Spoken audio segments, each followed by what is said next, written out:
दोस्तों bank Nifty की जो क्लोजिंग है 51,270 के आसपास में है।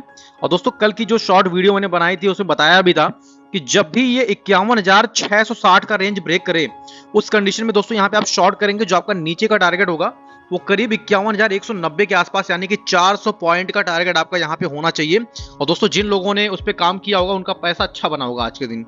और आज के डेट मैंने भी ट्रेड इसी पॉइंट पे लिया था, जैसे इसने यहाँ पे ब्रेक किया उस पॉइंट पे मैंने यहाँ पे एंट्री किया था। और करीब मैं इस कैंडल पे यहाँ पे मैं निकल गया था, करीब 51,300 के आसपास निकल गया था मैं। तो इसमें हम कल के दिन किस तरीके से काम कर सकते हैं दोस्तों, कल के दिन यहाँ पे अगर bank Nifty slightly gap down खुलता है, या मान लीजिए अगर बड़ा गैप डाउन खुल जाता है 51,000 के पास खुलता है तो ऐसे में हो सकता है कि पहली कैंडल जो है ये 50,900 तक चली जाए। तो उस कंडीशन में आपको कुछ नहीं करना है। जिन लोगों ने शॉर्ट पोजीशन बनाया होगा वो एग्जिट कर सकते हैं, लेकिन आप क्या कर सकते हैं, आप नई पोजीशन नहीं बना सकते हैं। ऐसे में आपको वेट करना, अगर ये गैप डाउन खुलता ही है 51,000 के आसपास तो आओ पहली कैंडल इसकी 50,900 के पास आ जाती है। ऐसे में आपको वेट करना है, ये 50,900 के पास जाके यहाँ से, जैसे देखेंगे पिछले टाइम पे भी यहाँ पे ये कई बार जाके यहाँ से जो है एक शार्प रिकवरी दिखाया है। ऐसे में ये भी हो सकता है कि यहाँ पे 50,900 के पास जाके अगर कोई भी 1 मिनट की कैंडल में या 5 मिनट की कैंडल में कोई ग्रीन कैंडल आपको दिखती है दोस्तों, तो यहाँ पे छोटे से एसएल के साथ जो आप अप साइड के लिए प्लान कर सकते हैं। जो ऊपर का टारगेट होगा वो 50,200 तक आपका होगा। अगर ये 50,900 से यहाँ पे आप रिकवरी करता है तो 51,190 के आसपास जाके ये 250-300 पॉइंट का आप जो है टारगेट प्लान कर सकते हैं ऊपर के लिए। और अगर ये 51,150-160 के पास जाके यहाँ से रिजेक्ट होता है दोस्तों, रिकवरी दिखाने के बाद अगर ये रिजेक्ट होता है तो यहाँ से दोस्तों आप शॉर्ट कर सकते हैं, नीचे का जो पोजीशन बना सकते हैं। जो आपका पहला टारगेट होगा वो 50,900 का होगा, और अगर 50,900 का रेंज ब्रेक कर देता है तो फिर यहां से आप एक पोजिशनल व्यू बना सकते हैं। कम से कम ये अगला इसका सपोर्ट ही 50,400 के पास में, यानी कि आपको यहाँ पे 500 पॉइंट का टारगेट और मिल जाएगा अगर ऐसा होता है तो। लेकिन अगर गैप डाउन खुलने के बाद 50,900 के पास अगर रिकवरी दिखाता है और यहाँ पे 51,190 के पास रिजेक्ट नहीं होता दोस्तों, तो आपको वेट करना है। जो पहला रिजेक्शन का लेवल है 51,340 के आसपास है, जो दूसरा लेवल है वो 51,450 से लेके 475 के बीच में है। इस दोनों लेवल पे अगर कहीं भी रिजेक्ट होता दोस्तों तो यहां से आप शॉर्ट कर सकते हैं। जो आपका नीचे का टारगेट होगा वो बड़ा होगा। लेकिन दोस्तों अगर ये फ्लैट खुलता है या स्लाइटली गैप डाउन खुलता है तो उस कंडीशन में जैसे ही ये 51,190-80 का रेंज ब्रेक करता है, यहाँ पे आप जो है शॉर्ट कर सकते हैं। जो नीचे का टारगेट होगा 51,000 होगा, 50,900 का होगा। इस रेंज को ब्रेक करेगा तो एक बड़ा टारगेट आपको मिल जाएगा।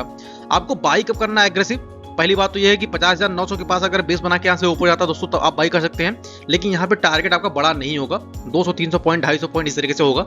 आपको एग्रेसिव कब करना है भाई, जब ये 51,660 का रेंज ब्रेक करके 15 मिनट की कैंडल इसके ऊपर क्लोज करता है, उस कंडीशन में दोस्तों आप बाई कर सकते हैं। जो आपका पहला टारगेट होगा वो 52,000 होगा, और इसको ब्रेक करने के बाद 52,200, 350, 400 इस तरीके से जो आप काम कर सकते हैं उसमें।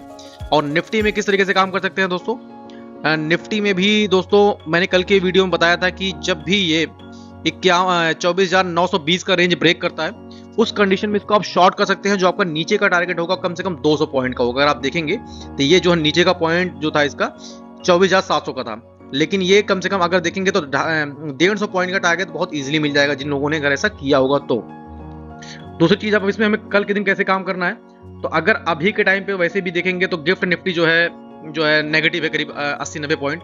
उस हिसाब से अगर गैप डाउन होता है दोस्तों तो इसका मतलब ये है कि फिर ये खुलेगा ही 650 के आसपास। जो इसका ये रेंज है इसका कोई मतलब नहीं रह जाएगा। ये अगर इस रेंज पे खुलता है एक कोई रेड कैंडल देने के बाद भी, जब भी ये रिकवरी दिखाता है तो आपको यहाँ पे इसके रिकवरी में काम नहीं करना, वो सिर्फ बैंक निफ्टी में करना है, क्योंकि यहाँ पे ऐसा कोई सपोर्ट नहीं है। इसका जो सपोर्ट अभी है ये 24,450 से लेके 24,500 तक है। तो ऐसे में ये पॉसिबल नहीं है कि 250 पॉइंट जो है खुलते ही गिर जाए। अगर गिर जाता है तो फिर थोड़ा सा सिनेरियो अलग होगा कि जब भी कोई पुल बैक मिलेगा और सेल ऑन राइज के बेसिस पे काम करना पड़ेगा। लेकिन अगर ये 100 पॉइंट खुलता है गैप डाउन तो ऐसे में कोई रिकवरी आपको दिखती है, और रिकवरी ऐसी होती है कि 24,700-720 के पास जाके अगर ये यहाँ से रिजेक्ट होता दोस्तों, अगर ये 24,700-720 पे के पास से रिजेक्ट होता है तो उस कंडीशन में यहाँ पे रिजेक्ट होने पे आप शॉर्ट कर सकते हैं। जो नीचे का आपका टारगेट होगा वो करीब 24,450 से लेके 24,500 के बीच में होगा।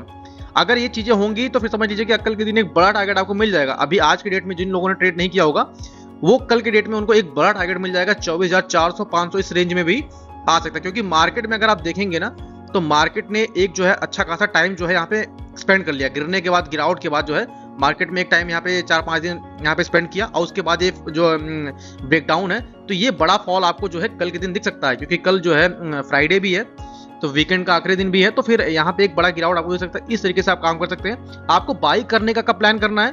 पहली बात तो ये 24,500 के पास अगर जाके यहाँ पे बेस बना के ऊपर जाता है, उस कंडीशन में आपको बाई करना है।